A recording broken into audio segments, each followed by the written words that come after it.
সিনহা হত্যা মামলায় প্রদীপ লিয়াকতের মৃত্যুদণ্ড, 6 জনের যাবজ্জীবন বহাল। সেনাবাহিনীর অবসরপ্রাপ্ত মেজর সিনহা মোহাম্মদ রাশেদ খান হত্যা মামলার ডেথ রেফারেন্স ও আসামিদের করা আপিলের শুনানি শেষ হয়েছে। এ বিষয়ে আজ সোমবার রায়ের দিন ধার্য করেছে হাইকোর্ট। বিচারপতি মোহাম্মদ মোস্তাফিজুর রহমান ও বিচারপতি মোহাম্মদ সগির হোসেন সমন্বয়ে গঠিত হাইকোর্ট বেঞ্চ গত বৃহস্পতিবার এই দিন ধার্য করেন। আদালতে রাষ্ট্রপক্ষের শুনানি করেন attorney general Mohammad Asaduzzaman, deputy attorney general Humayun Kabir Manju ও শামীমা দীপ্তি। অন্যদিকে আসামিপক্ষে শুনানি ছিলেন জ্যেষ্ঠ আইনজীবী এস.এম. শাহজাহান।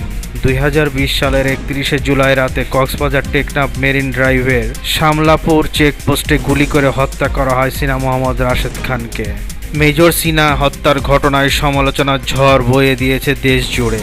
মামলার 15 আসামির মধ্যে বাকি 4 জন পুলিশ সদস্য এবং 3 জন এপিবিএন সদস্যকে বেকসুর খালাস দেন আদালত। পরে মৃত্যুদণ্ড নিশ্চিত করতে ডেথ রেফারেন্স হাইকোর্টে আসে। কারাগারে থাকা দণ্ডিত আসামিরা আপিল করেন।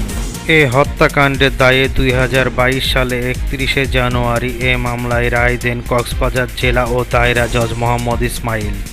রায়ে টেকনাফ থানার সাবেক ওসি প্রদীপ কুমার দাস ও বাহারছড়া তদন্ত কেন্দ্রের সাবেক পরিদর্শক লিয়াকত আলীর ফাঁসির রায় দেওয়া হয়। এছাড়া সিনহাকে হত্যার সহযোগিতা এবং ঘটনা ধামাচাপা দেওয়ার চেষ্টার অভিযোগে 3 পুলিশ সদস্য এবং পুলিশের 3 সোর্সকে দেওয়া হয়েছে যাবজ্জীবন কারাদণ্ড। আইনশৃঙ্খলা বাহিনীর বৈধ অস্ত্রের অবৈধ ব্যবহার করে 4.5 বছর আগে মেজর সিনহাকে হত্যার ঘটনার সমালোচনার ঝড় বয়ে দিয়েছিল দেশ জুড়ে। প্রতিবেদন দৈনিক আর নিউজ, ঢাকা।